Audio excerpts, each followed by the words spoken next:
jumlah data, lalu tahun anggarannya. Nah, ini nih yang paling penting. Kita mau ngisi perencanaan di tahun anggaran berapa dulu nih? Tadi kan kita sudah ngisi RKPDes, RPJMdes, APBDes. Nah, APBDes mana dulu yang mau kita gali? APBDes yang tahun 2022 dulu mungkin gitu ya. Karena yang tadi yang paling dekat katanya 2022 tahun ini misalnya. Kita tulis saja 2022. Nah, RPJMDes-nya ambil yang sampai dengan tahun 2020. Ada 2022-nya. Nah, kalau misalnya kita ngisi yang ini, itu tidak akan berlanjut nanti ke bawahnya. Kenapa? Karena RPJMDes-nya ini hanya sampai dengan tahun 2020 atau tidak tertera sampai 2022. Maka yang harus kita ambil adalah tanggal RPJMD sesuai dengan tahun anggaran yang berjalan ini gitu kan, ataupun yang harus sesuai dengan tahun anggarannya gitu ya. Jangan sampai ininya sampai 2020 kita mengisi 2022 ya kita pusing ya. Tentunya yang harus ada di antara ataupun tertera periodisasinya tahun anggaran tersebut gitu ya. Nah, ini di sini kan 2019 2024 nih. Nah, 2022 itu kan ada di dalamnya kan, karena 2019 sampai 2024. Di dalamnya ada 2022. Tinggal pilih gitu kan. Nah, untuk RKPDS-nya sama pilihnya yang tahun 2022, jangan yang lain ya. Nah, lalu APBDes-nya juga sama. Kenapa? Harus sesuai. Karena nah ini nanti di dalam pengadaan kalau ini salah, pengadaan pun tidak akan pernah muncul. Ya, tidak akan pernah muncul untuk perencanaan ini gitu kan. Makanya ini harus benar-benar teliti gitu ya. Untuk bidang, misal bidang yang pertama adalah bidang pemerintahan gitu kan. Karena adanya aset biasanya yang paling banyak kita adalah di sarana prasarana aset tetap di penyelenggaraan pemerintahan gitu ya. Bidangnya penyelenggaraan pemerintahan, sub bidangnya adalah eh, penyediaan sarana prasarana gitu ya. Jenis kegiatannya misalnya penyediaan aset tetap. Nah, paket kegiatan misal kita sesuaikan dengan Perdes ya. Kita sesuaikan dengan Perdes di APBDes. Nah, biasanya di APBDes ada paket kegiatan atau kegiatan ya. Nah, biasanya aset tetap itu untuk operasional penyediaan penyediaan operasional pemerintah desa. Nah, maka samakan saja seperti di APBDes bahasanya agar kita nggak susah lagi untuk memberikan narasi di paket kegiatan ini. Lokasinya misalnya kantor desa gitu kan, karena memang untuk keperluan kantor desa gitu. Volume kegiatannya, nah untuk di perencanaan cukup kita pasang satu paket saja dulu ya. Anggarannya misal untuk salah personal kantor desa ini yang di dalamnya ada APK gitu ya, misalnya 50 juta. Nah, untuk sumber pembiayaan di sini, nah kan sebenarnya ini kalau misalnya kita rinci per sumber anggaran, nanti kesulitan pada saat kita mengisi pengadaan ya. Nah, yang harus kita isi di sini terlebih dahulu agar kita nanti nggak kesusahan nih, ini yang dari 50 juta itu ternyata ada dari beberapa sumber gitu ya. Dari DD, ADD, Banprop gitu ya, Bantuan Provinsi. Lalu gimana nih untuk di sumber pembiayaan di sini? Sudah aja diglobalkan terlebih dahulu, misalnya di, dana terbesar itu bersumber dari dana desa misalnya. Ya udah cukup dana desa saja dulu di sini ditulisnya untuk sumber pembiayaannya. Baru klik simpan. Nah, tujuannya apa? Jadi pada saat nanti di pengadaan kita nggak mengalami kesulitan. Nanti kita akan sama-sama bedah pada saat pengadaan ya. Kalau ada beberapa sumber dan kita bikin perencanaannya masing-masing sumber, ini nanti akan ketemu titik di permasalahan di mana kita tidak tahu nih yang benar yang mana, gitu ya. Makanya yang langkah yang paling mudah ya paling seperti ini, ya. Oke, ini satu gitu kan. Lalu berikutnya kalau memang ada di menu pembangunan dan lain sebagainya, nah ini harus secara rinci dimasukkan satu persatu sesuai dalam APBDes gitu yang ada asetnya, maka perlu di input satu persatu gitu ya. Misalnya kita tambahkan lagi di menu pembangunan gitu kan, sama seperti tadi RPJMDes, RKPDes. Nah ini setiap kita input perlu kita isi seperti ini ya. Kita ambil di menu pembangunan, ada subbidangnya, biasanya ada subbidang eh, apa pekerjaan ini ya, pekerjaan umum dan penataan ruang. Nah, untuk kegiatannya misalnya jembatan gitu ya, jembatan milik desa gitu, atau jalan milik desa gitu ya. Oke, sebentar. Nah, ini untuk pembangunan jalan milik desa gitu ya. Nah, ini untuk kegiatannya tadi. pembangunan jalan desa, misalnya apa gitu ya, pembangunan jalan desa apa gitu ya. Nah, lokasinya di dusun atau blok apa gitu ya. Bisa saya contohkan dusun tengah di sini. Volume kegiatannya misal 500 meter, 550 meter gitu kan. Anggaran biayanya ini misalnya 120 juta. Ini sesuaikan dengan yang ada di APBDes ya. Nah, sumbernya dari dana desa misalnya. Harus simpan. Nah, perhatikan manakala nanti di sistem masih berjalan seperti itu, jangan khawatir, jangan apa? Jangan diburu-buru ya. Biarkan sistem lagi melaksanakan prosesnya, karena kalau diburu-buru nanti kadang-kadang kita mengklik apa malah salah gitu ya. Oke, semisal ini kita sudah input perencanaan. Lalu langkah berikutnya kemana? Langkah berikutnya adalah ke pengadaan. Nah, barulah di sini saya lebih senang disesuaikan dengan pola pembuatan dokumen perencanaan ya, karena memang seperti itu adanya ya. Nah, kalau di dokumen perencanaan kan ada yang namanya Perdes APBDes, APBDes murninya ya, Perdes APBDesnya. Nah, itu kan untuk merinci sesuai dengan kode rekening gitu ya. Sehingga tadi di perencanaan masukkan kode rekeningnya. Lalu di pengadaan apa nih? Nah, di pengadaan ini adalah penjabaran APBDes-nya, kegiatannya, asetnya, per itemnya. Jadi dirinci. Dari hasil yang ada di perencanaan tadi dirinci di sini di pengadaan. Misal tadi kita memasukkan, kita tambah data ya di tahun 2020. Nah, di sini ada pilihan nih asal aset desa. Asal usulnya dari mana? APBDes, perolehan lain yang sah, atau kekayaan asli desa. Nah, ini yang perlu diperhatikan karena aset desa asal usulnya itu bisa dari berbagai macam sumber. Tadi dari APBDes, perolehan yang sah dalam hal ini hibah, wakaf gitu ya. Dan kekayaan asli desa ini untuk tanah kas desa misalnya. Ataupun hal-hal yang lainnya yang memang sudah ada pada zaman dahulu ataupun sudah ada dari dulu gitu ya. Nah, contohnya seperti itu. Nah, misalnya kita akan mengisi PBDS. Nah, nama barangnya tadi karena kita masukin di penyediaan aset tetap gitu ya. Misalnya meja kerja. Nah, oke, untuk meja kerja kode barangnya berapa? Jangan klik di sini, tapi kliknya di sini. Dengan cari di sini, tulis saja meja kerja. Cari kode barang. Nah, mana nih? Meja kerja mana? Yang besi atau yang kayu? Nah, misalnya yang kayu. Tinggal pilih yang ini. Di sini klik-pilihnya. Untuk spesifikasi, sebisa mungkin menjelaskan tentang keadaan ataupun eh, kondisi dari si meja kerja tersebut. Misalnya meja kerja kayu, meja kerja tipe kayu, eh, panjangnya 150 meter dikali lebarnya misalnya 100 meter dikali tingginya misalnya 1 meter ya.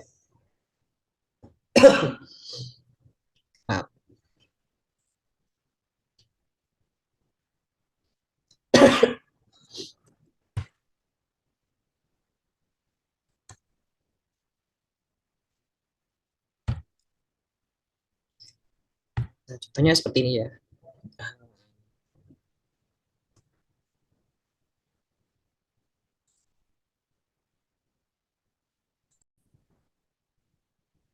Hmm, ini sampai tingginya. Lalu menggunakan kayu jati. Nah, intinya identitas dan spesifikasi barang ini menjelaskan tentang barang tersebut itu ya panjangnya, lebarnya, tingginya, atau dari kayunya kayu apa dan lain sebagainya gitu ya. Kalau ada merek-mereknya disebutkan, kalau ada tipe-tipenya disebutkan. Nah, ini karena di sini di spesifikasi barang itu ada keterangan perlu menginput minimal kurang lebih gitu ya.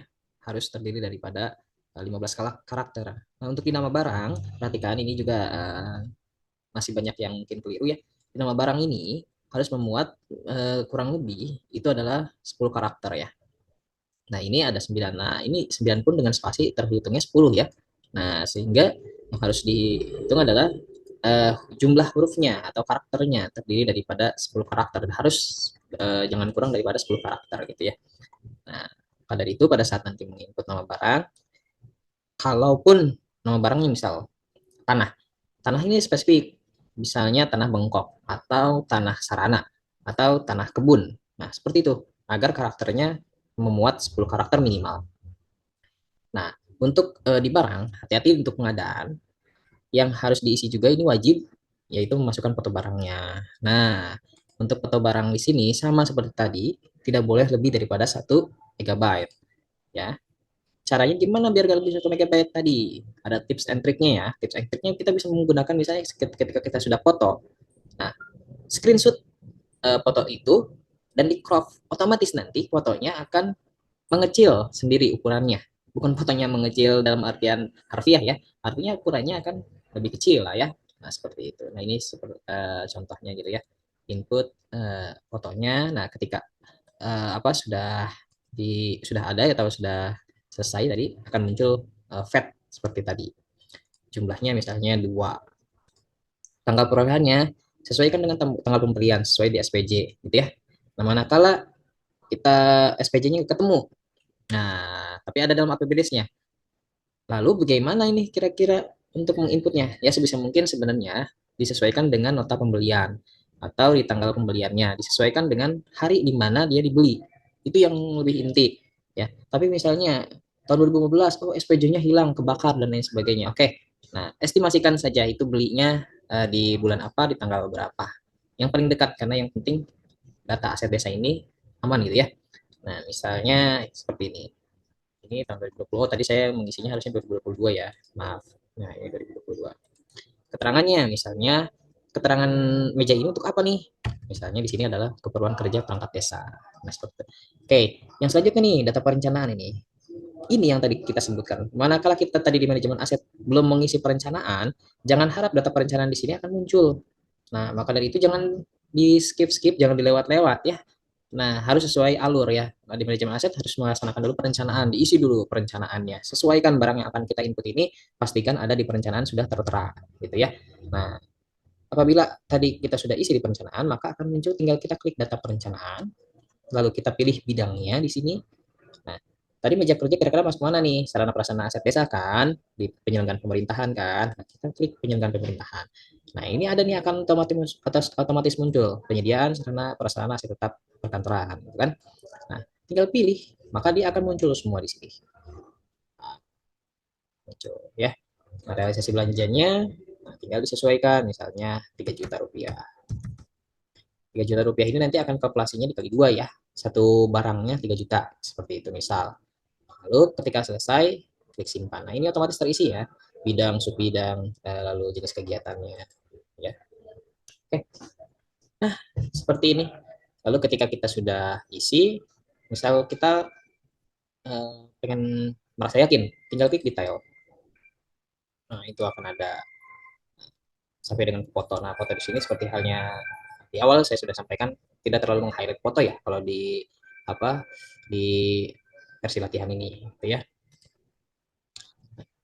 Lalu ketika sudah selesai nih jangan lupa kalau yakin sudah yakin nih nggak ada yang salah tadi ketika di detail oh udah fix lah jangan lupa tutup transaksi dengan cara ini diklik ditutup transaksinya. Oke, untuk apa perlu ditutup transaksi agar bisa ke tahap selanjutnya apa penata usahaan. Nah, kita kan mau meregister barang tersebut. Maka dari itu harus ditutup dulu transaksinya. Barangnya harus ditutup dulu. Seolah-olah barang ini memang sudah fix ada dan catatannya sudah jelas dan datanya sudah fix. Lalu kita tutup transaksinya. Nah, hati-hati nih ketika udah tutup transaksi, maka sudah tidak bisa diedit lagi. Nah, ada satu fitur edit hanya nanti kaitannya dengan buka transaksi karena nanti yang membuka transaksinya ini adalah admin kabupaten ya admin Sipades kabupaten yang bekerja untuk memberikan buka transaksi ini gitu ya. Nah, eh, lalu kalau sudah selesai ke sini langkah selanjutnya adalah penata usahaan. Nah, di sini register barang. Oke, karena kita sudah tutup transaksi maka akan muncul ini data ya. Kalau kita belum tutup transaksi, tidak akan muncul data. Kita studi kasus. Contoh, kita pengadaan 2022 mengadakan kursi kerja.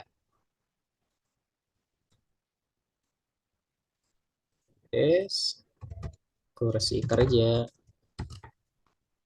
Kita masukkan di sini kursi kerja atau kursi dulu aja. Nah, kursi kerjanya ya kayu ya, misalnya seperti ini. Kursi tipe ukurannya 10 cm dikali tingginya, ukurannya panjang 50 cm kali lebar 30 cm, tingginya misalnya 100 cm dengan bantalan misalnya ya. Untuk barangnya seperti tadi, kita masukkan kursi atau ada tidak ya. Nah ini, saya contohkan tadi kan kursi kursi kayu isinya, tapi karena tidak ada, contoh aja lah ya, kursi plastik ini ya. Berapa unit nih yang kita beli? Misalnya 5. Perolehannya 12 bulan Juni misalnya itu kedua, untuk keperluan kerja perangkat desa. Perencanaannya tadi sama di aset desa, satuannya misalnya 500.000 atau terlalu tinggi ya 300.000. Simpan. Lalu kita biarkan saja tidak tutup transaksi. Apa yang terjadi? Maka pada saat register barang tidak akan muncul di sini. Kenapa? Karena belum ditutup transaksi atau belum yakin untuk diregister. Nah, karena register ini untuk barang yang sudah yakin dan memang sudah ada dan siap diregister, gitu ya. Nah, ketika barang sudah siap diregister, nah nanti tinggal klik register. Apa yang akan terjadi ketika kita sudah register? Ini akan muncul di cetak label. Ketika kita cetak label, oh iya maaf, tadi saya belum di ini ya. Maaf, maaf. Saya belum di apa? Checklist dulu, cetak label, maka dengan otomatis dia akan muncul. Nah, ini kalau ada keterangan image, file host null dan lain sebagainya, ini dikarenakan tadi di versi latihan tidak meng-highlight ini ya, tidak meng-highlight gambar sehingga yang terjadi ya seperti ini. Ya, kita akan ada muncul test, tapi di versi yang asli itu sudah disempurnakan semua. Oke. Nah, ketika sudah register, kita tulis kondisi barangnya. Kondisi barangnya seperti apa? Nah, klik dulu tahunnya. Nah, akan muncul yang meja kerja tadi. Lalu kenapa? Kemana kursi kerja? Tadi kursi kerja karena kita belum tutup transaksinya, dia akan tidak akan muncul di step berikutnya. Maka dari itu perlunya untuk transaksi manakala sudah yakin itu agar bisa lanjut kepada tahap berikutnya. Nah, ini kondisi barang yang muncul tadi meja saja kan. Nah, seperti ini. Tinggal status kondisi, misalnya kondisinya bagus, tuh akan muncul dua. Kenapa? Karena tadi kita mengisinya dua ya. Nah, klik yang ini edit, lalu kondisi barangnya baik, lalu simpan. Sudah. Lalu yang satu laginya edit, baik, simpan. Dua-duanya harus diberikan kondisi. Ingat, setelah selesai, yang harus kita lakukan karena di sini ada fitur tutup transaksi lagi. Kalau yakin semuanya sudah baik dan sudah yakin kondisinya sudah benar, maka tutup transaksi lagi. Nah, akan otomatis ini akan muncul nanti dalam laporan jumlah aset yang baik ada dua. Nah, ini akan muncul seperti ini, status kondisinya dalam kondisi baik, gitu ya. Nah, ini penata usaha. Lalu terakhir kapitalisasi barang. Nah, untuk apa ini? Kapitalisasi barang di sini adalah untuk memberikan nilai penaikan ataupun penyusutan dari barang itu. Misalnya nih, meja kerja tadi di tahun 2023 nanti misal itu mengalami penyusutan ataupun kenaikan dari harganya. Nah, ini kapitalisasi ini berdasarkan apa ini? Berdasarkan penilaian aset ya ataupun harga terbaru gitu kan. Tapi untuk uh, kita yang sebagai pemula mungkin kapitalisasi ini sejenak kita pending dulu. Kita input saja dulu pengadaan aset lainnya ya. Karena nanti ini fiturnya adalah untuk memberikan penilaian lanjutan gitu ya. Seperti tadi gitu kan. Nah, tanggal kapitalisasi tanggal 4 bulan Desember 2022 misalnya, oh ternyata 2022 akhir udah berubah karena ada peningkatan gitu kan. Nah, lalu berapa nilai kapitalisasinya? Misalnya yang tadinya 3 juta jadi 3.500.000. Sumbernya dari mana? Dari APBDes, karena nanti ada peningkatan di APBDes. Simpan. Nah, ini untuk apa nih? Fungsinya lain selain kita mengetahui kapitalisasi, kayak misalnya rehabilitasi kantor desa nih, kita pengadaan kantor desa. Lalu ternyata tahun 2022 ini diadakan rehabilitasi kantor desa, terjadi peningkatan. Misalnya ada ruangan ditambah atau atapnya diganti dengan baja ringan dan lain sebagainya yang mengakibatkan nilai dari kantor desa ini bertambah gitu ya. Nah, nilai kapitalisasi ini dimasukkan seperti itu. Jadi tujuannya adalah untuk terjadi peningkatan dan penurunan atau penyusutan aset ataupun peningkatan aset gitu ya. Manakala ini terjadi memang ada penambahan peningkatan dari aset yang semula sudah ada gitu ya. Nah, seperti itu. Oke, kita abaikan terlebih dahulu di kapitalisasi. Nah, ini kita sudah sampai ke penata usaha. Lalu, ketika penata usahaan sudah beres, hal yang selanjutnya kita lakukan adalah pengamanan. Pengamanan di sini tujuannya adalah aset yang ada di desa ini harus dalam bentuk aman seutuhnya. Misalnya tadi meja nih, meja kerja di tahun 2022. Nah, meja ini perlu diamankan agar apa? Agar asetnya ini tidak hilang. Misalnya tadi satu ya, meja kerja yang ini kita amankan. Ada pengamanan fisik misalnya, ada. Dengan apa? Sudah di label ya, sudah terregistrasi dengan label barang dan disimpan dalam ruangan terkunci. Nah, ini pengamanan ini ya. Ini contohnya seperti ini. Lalu pengamanan hukumnya misalnya ada apa buktinya tadi buku berita acara aset desa gitu ya. Nomornya 028 12 umum misal gitu ya. Sesuaikan dengan berita acaranya. Tanggal berapa nih? Tanggal 1 bulan 12 tahun 2022 misalnya ya. Keterangannya barang dalam kondisi aman, misal seperti itu. Untuk pemakaian perangkat desa simpan. Nah, sudah hukum sudah ada. Nah, yang belum adalah belum butuh transaksi. Oke ya. Nah, misalnya yang bawahnya pun meja kerja yang itu sama mau diamankan, sudah diamankan. Fisiknya sudah ada karena sudah terregistrasi dengan label barang dan terkunci dalam ruangan gitu ya. Dan tersimpan dalam ruangan yang terkunci gitu ya. Dan tersimpan dalam ruangan yang dapat dikunci gitu ya.